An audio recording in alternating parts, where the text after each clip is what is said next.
Hello guys, welcome to market news room and good evening.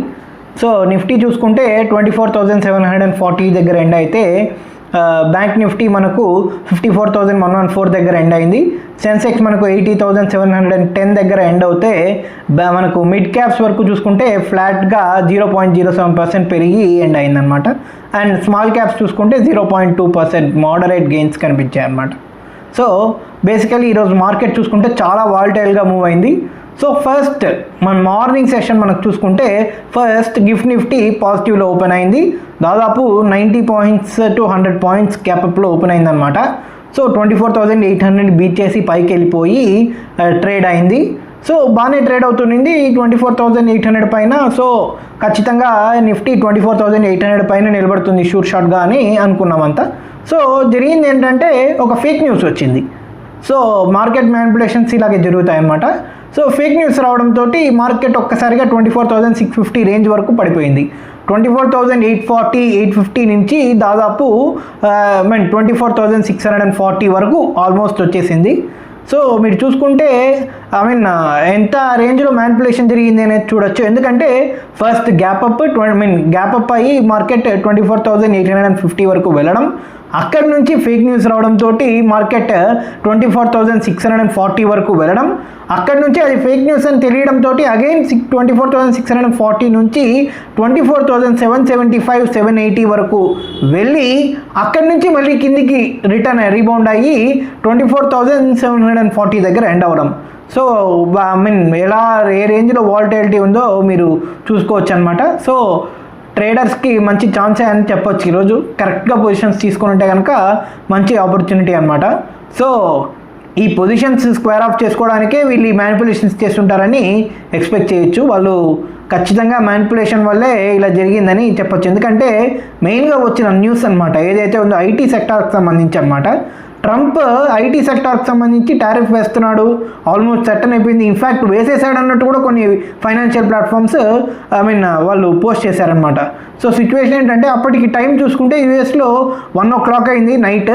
So ఆ టైంకు Trump announce చేశాడు, వేసేసాడు అని చెప్పి న్యూస్ మనకి ఇక్కడ స్ప్రెడ్ అయిందనమాట.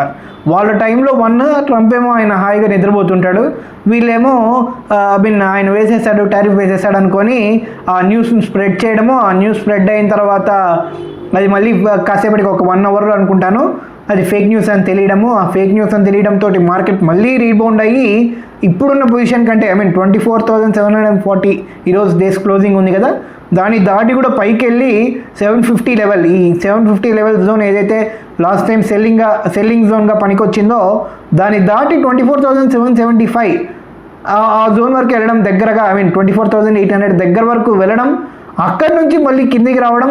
చూడండి ఎంత వాలటిలిటీ జరిగిందో. సో ఇంత తిరుగుతున్నా కూడా విక్స్ మాత్రం కూల్ ఆఫ్ అయిందనమాట. విక్స్ ఏమీ పెరగలేదు, ఇంకా ఇన్ఫ్యాక్ట్ పెరగపోగా తగ్గిందనమాట. సో మార్కెట్ ఇలా మ్యానిపులేట్ చేస్తారనమాట, బిగ్ ప్లేయర్స్ మ్యానిపులేట్ చేస్తారు.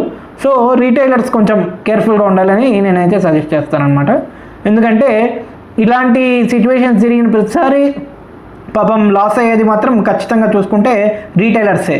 సో రీటైలర్స్ని కేర్ఫుల్గా ఉండమని సజెస్ట్ చేస్తాను. మ్యాక్సిమం మినిమం లాట్స్లో ట్రేడ్ చేయండి అని చెప్పి నేను సజెస్ట్ చేస్తాను అనమాట. సో ఇంకా మెయిన్ న్యూస్ వరకు చూసుకుంటే నార్మల్ న్యూసే. ట్రంప్ గారు లేటెస్ట్గా ఆయన వాళ్ళ రాత్రి టైంకి ఏం చేయలేదు, కానీ మన మార్కెట్ ఆల్మోస్ట్ ఎండ్ అయిపోయే టైంలో ఒక ట్వీట్ అయితే చేశాడు మార్నింగ్. అదేంటి అంటే మార్నింగ్ లేకంగానే ఆయన యాజ్ ఇట్ ఈజ్ ఏదో ఒకటి మాట్లాడుతూ ఉండాలి కదా, ఇండియా గురించో, రష్యా గురించో, లేకపోతే చైనా గురించో ఏదో ఒకటి మాట్లాడుతూ ఉండాలి ఏషియాకి సంబంధించి. సో మళ్ళీ మాట్లాడారన్నమాట. ఏంటంటే ఇండియా, రష్యా యుఎస్ఏ నుంచి దూరం అయిపోయి చైనాకు దగ్గర అయిపోతుంది అని చెప్పి ఒక ట్వీట్ చేశాడు. ఇండైరెక్ట్గా చైనాని తిడుతూ ప్లస్ మనల్ని తర్వాత రష్యా వాళ్ళని కూడా కలుపుతూ ఆయన పోస్ట్ చేశారనమాట. సో దట్ వాళ్ళు ఫ్యూచర్ కూడా ప్రాస్పర్ అవ్వాలని కోరుకుంటున్నాను అన్నట్టు, ఈయన ఏదో ఇప్పుడు చేసేస్తాను, నేను ఏదో నెక్స్ట్ ఏదో బిగ్ థింగ్ చేసేస్తాను అన్నట్టు ఆయన ఏదో ట్వీట్స్ అయితే వేశాడనమాట. సో ఎలా రియాక్ట్ అవుతాడనేది చూడాలి. సో మార్కెట్ అయితే స్టేబుల్గా ఒక చోట కన్సాలిడేట్ అయ్యి అలాగే ఉండిపోయిందనమాట. మనం చూసుకుంటే ఎక్కడికి వెళ్ళట్లేదు. లాస్ట్ క్లోజింగ్స్ చూసుకుంటే లాస్ట్ 3 క్లోజింగ్స్ చూసుకుందాము. 24,715 ఒకటి, 24,730 ప్లస్ ఒకటి, ఇప్పుడు 24,740. సో మార్కెట్ ఎటు వెళ్ళట్లేదు అనమాట. సో జిఎస్టీకి సంబంధించిన రేట్ కట్స్ వచ్చినప్పుడు కూడా అది పై వరకు వెళ్ళి అక్కడ భయంకరమైన ప్రాఫిట్ బుకింగ్ జరిగి మళ్ళీ కిందికి వచ్చేసింది. సో కిందికి రావడమే కాదు, డైరెక్ట్గా ఎక్కడి వరకు వచ్చింది అంటే మనకు కరెక్ట్గా ఎక్కడ ఓపెన్ అయిందో అక్కడ వరకు వచ్చేసింది అనమాట. So market up and down ఎక్కువగా ఉందన్నమాట. చూసుకుంటే 200 points daily up and down నడుస్తుంది అనమాట మార్కెట్. సో ఇంత వాలటిలిటీలో మీరు ట్రేడర్స్ ఎవరైనా ఉంటే చాలా కేర్ఫుల్గా ఉండాలి. ఎందుకంటే మార్కెట్ ఎప్పుడు పైకి వెళ్తుంది ఎప్పుడు కిందికి వెళ్తుంది అనేది జాగ్రత్తగా చూసుకోకపోతే మాత్రము ఖచ్చితంగా చాలా ఎక్కువగా లాస్ అయ్యే ఛాన్స్ అయితే ఉంటుందన్నమాట. స్టాప్ లాసెస్ ట్రిగర్ అయిపోయి స్టాప్ లాస్ పెట్టుకొని ట్రేడ్ చేస్తే పర్లేదు, ఎవరైతే స్టాప్ లాస్ పెట్టుకోకుండా ట్రేడ్ చేస్తారో వాళ్ళు మ్యాక్సిమం లాస్ అయ్యే ఛాన్స్ ఎక్కువగా ఉంటుందన్నమాట. ఇంకా నెక్స్ట్ ఇంకొక విషయానికి వస్తే, మనం నెక్స్ట్ న్యూస్కి వస్తే, మనకు యూఎస్ యొక్క కామర్స్ సెక్రటరీ ఆయన కూడా ఈరోజు స్టేట్మెంట్ చేశాడు. ఏంటంటే ఇండియా అర్జెంటుగా రష్యన్ ఆయిల్ని కొనడం ఆపాలి, తర్వాత రష్యాతో టైస్ అన్ని కట్ చేసుకోవాలి, రష్యన్ డిఫెన్స్ ఏవి కొనకుండా యూఎస్ఏకి సంబంధించిన డిఫెన్సే కొనాలి, తర్వాత వాళ్ళు మన ఇండియన్ మార్కెట్స్ వాళ్ళకు యూఎస్ఏ వాళ్ళకు ఇండియన్ మార్కెట్స్ ఓపెన్ చేయాలి. అదేంటంటే వాళ్ళకు అగ్రికల్చరల్ సెక్టర్ తర్వాత డైరీ సెక్టర్ ఏదైతే ఉందో మన అగ్రికల్చరల్ సెక్టర్ తర్వాత డైరీ సెక్టర్ ఈ రెండు ఓపెన్ చేయమనే కదా వాళ్ళు ట్రేడ్ డీల్ అడిగారు. సో మళ్ళీ అదే అడుగుతున్నాడు అనమాట ఆయన. ట్రేడ్ డీల్లో మాకు అగ్రికల్చరల్ సెక్టర్ తర్వాత డైరీ సెక్టర్ ఈ రెండు ఓపెన్ చేయాలి, మా గూడ్స్ని కూడా ఇక్కడ ఇండియాలో అమ్మేటట్టుగా టారిఫ్స్ జీరో చేయాలన్నట్టు మాట్లాడుతున్నాను అనమాట. మనమైతే అగ్రికల్చర్ అండ్ డైరీని ఎట్టి పరిస్థితుల్లో ఓపెన్ చేసే సిచ్యువేషన్ అయితే లేదు. సో ఇంకా నెక్స్ట్ న్యూస్ వచ్చేసి సిచ్యువేషన్ ఏంటంటే పీయూష్ గోయల్ గారు ఆయన స్టేట్మెంట్ చేశారనమాట. ఆయన ఏంటంటే ఖచ్చితంగా నవంబర్లో ఈ టారిఫ్ గేమ్ అనేది ఎండ్ అవుతుంది, సో మ్యాక్సిమం నవంబర్లో ఒక ట్రేడ్ డీల్ కుదిరిపోతుంది అన్నట్టు చూడాలన్నమాట. ఎందుకంటే మ్యాక్సిమం కుదిరే ఛాన్స్ ఎంతవరకు ఉంది అని చూసుకుంటే మనకు మినీ ట్రేడ్ డీల్, పూర్తి ట్రేడ్ డీల్ కాకపోయినా మనకు మినీ ట్రేడ్ డీల్ కుదిరే ఛాన్స్ ఎక్కువగా ఉందన్నమాట. సో ఎలా కుదురుతుంది, టర్మ్స్ ఆఫ్ కండిషన్స్ ఏంటి అనేది చూడాలన్నమాట.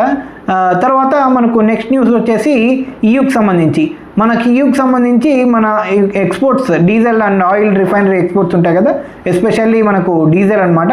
ఈ ఎక్స్పోర్ట్ ఏదైతే ఉందో 137% పెరిగింది ఆగస్ట్లో అని చెప్పి ఈ న్యూస్ వచ్చిందనమాట. సో సిచ్యువేషన్ ఏంటంటే 2026లో మనకు EU వాళ్ళు రష్యన్ ఆయిల్ మీద బ్యాన్ వేస్తారు అని అయితే న్యూస్ వస్తుంది. సో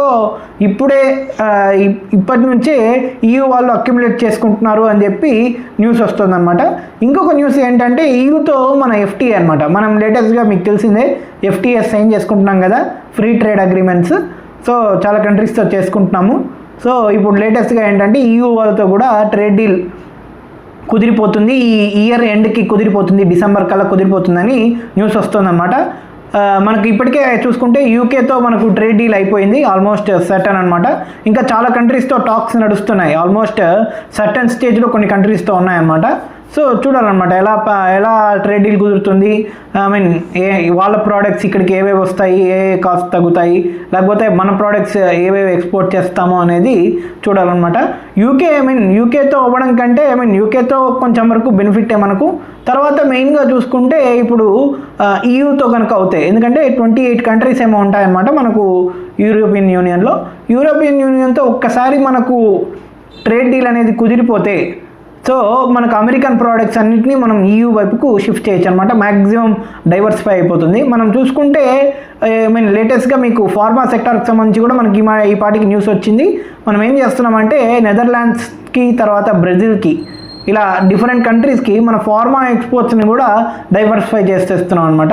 సో ఆఫ్రికన్ యూనియన్తో కూడా ట్రేడ్ టాక్స్ నడుస్తున్నాయి, ఆ డీల్ అది కూడా కుదిరిపోయిందంటే మాత్రము మనము USAతో ఇంకా తక్కువ రిస్కింగ్ చేసుకోవచ్చు అనమాట. ఓన్లీ సర్వీసెస్ పెట్టుకొని గూడ్స్ మ్యాక్సిమం ఎటైనా పంపించేటట్టు. ఒకవేళ ఈ టారిఫ్ కనుక ఒకవేళ మనకు 50% దగ్గరగా కంటిన్యూ అవుతే, ఇలాగే కంటిన్యూ అయ్యింది అంటే మనకు మిగతా కంట్రీస్తో FTA అవ్వడం వల్ల మన ప్రోడక్ట్స్ అన్నీ డైవర్సిఫై అయిపోయి ఒకే కంట్రీకి వెళ్లకుండా మనకు మ్యాక్సిమం రిస్క్ అనేది తగ్గిపోతుంది అనమాట. ఒకవేళ అలా జరిగితే కనుక మనం చూసుకుంటే 50% వేసినా కూడా ఆ టారిఫ్ మనకు పెద్ద ఇంపాక్ట్ ఏమీ ఉండదన్నమాట. సో చూడాలి ఎలా జరుగుతుందో. సో మార్కెట్ గురించి మీరు చూసుకుంటే ఈరోజు వచ్చే న్యూస్ ఇలా వాలటైల్గా ఎందుకు ఉంది ఫేక్ న్యూస్ అనేది మీకు చెప్పాను కదా. ఏంటంటే ఐటీకి సంబంధించి ఓన్లీ ఐటీకి సంబంధించి ఆయన సర్వీసెస్ మీద కూడా ఆయన ట్యాక్స్ వేస్తాడు, ఇండియాకి సంబంధించి స్పెషల్లీ ఇండియా మీదే వేస్తాడు అని చెప్పి న్యూస్ అయితే వస్తుందన్నమాట. అది ఫేక్ న్యూసే, ఇప్పటి వరకు ఎవరు కన్ఫర్మ్ చేయలేదు. ఐ మీన్ మన వాళ్ళు మాత్రం రిపోర్ట్ చేశారు. సో అది రిపోర్ట్ చేసిన తర్వాత దాన్ని మళ్ళీ ఈ ఫేక్ అని చెప్పి కూడా మళ్ళీ రిపోర్ట్ చేశారనమాట. సో ఈలోపు మార్కెట్ కిందికి వెళ్ళడము, తర్వాత మళ్ళీ పైకి రావడము, మళ్ళీ అక్కడి నుంచి కిందికి వెళ్ళడము, ఇదంతా జరిగిపోయింది. సో ఇంకా చూసుకుంటే మిగతాది మనకు గోల్డ్ అనమాట. ఇప్పుడు గోల్డ్ అనేది మీరు చూస్తుంటే ఇంకా పెరుగుతూనే ఉంది. సో నేను మీకు నిన్న వీడియోలో నేను చెప్పాను అనుకుంటా. సో ఏంటంటే ఇంకా 3 years ఉంది ట్రంప్ టెన్యూర్. సో ఈ 3 years కూడా ట్రంప్ ఉన్నంత వరకు గోల్డ్ ఇంకా పెరిగే ఛాన్సే ఉంటుంది తప్ప తగ్గదు అని. దీనికి ప్రూఫ్ ఇప్పుడు వచ్చిందనమాట. ఏంటంటే మన ఆర్బీఐ కూడా డాలర్ రిజర్వ్స్ నుంచి గోల్డ్లోకి షిఫ్ట్ చేస్తుంది అని చెప్పి న్యూస్ వచ్చింది. ఏంటంటే 39 మెట్రిక్ టన్స్ని గోల్డ్ని మనం అక్యుములేట్ చేసుకుంటున్నాము అని చెప్పి న్యూస్ వచ్చింది. అదేంటంటే మనకు యుఎస్ ట్రెజరీ బాండ్స్ ఉంటాయి కదా, దాన్ని మనం సేల్ చేసేసి వాటిని సేల్ చేసేసి $240 బిలియన్ వరకు మన దగ్గర ఉండేది ఆ ట్రెజరీ బాండ్స్ మనం హోల్డ్ చేసేవాళ్ళము. దాన్ని 227 వరకు తగ్గించుకున్నాం అనమాట. సో ఆ వాల్యూని మనం ఎక్కడ అక్యుములేట్ చేసుకున్నాము అని చూసుకుంటే మెయిన్గా గోల్డ్లో అక్యుములేట్ చేసుకున్నాం. ఎందుకంటే 39 మెట్రిక్ టన్స్ని ఆర్బీఐ కొనింది అంటే మనం చూసుకోవచ్చు. అందుకే అనమాట గోల్డ్ విపరీతంగా మనకి ఇప్పుడు పెరిగిపోతూ ఉండేది. అందుకే అనమాట ఇది ఇప్పట్లో ఆగే ఛాన్స్ కూడా లేదు, ఎందుకంటే ఫర్దర్గా అప్ సైడ్కే వెళ్ళే ఛాన్స్ ఉంటుందన్నమాట.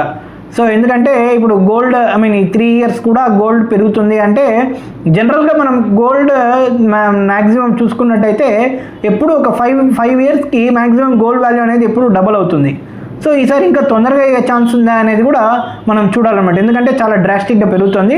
ర్యాలీ ఇప్పట్లో ఆగే సిచ్యువేషన్లో కూడా కనబడట్లేదు అనమాట. సో ఎలా ప్యాన్ అవుట్ అవుతుంది అనేది చూడాలి.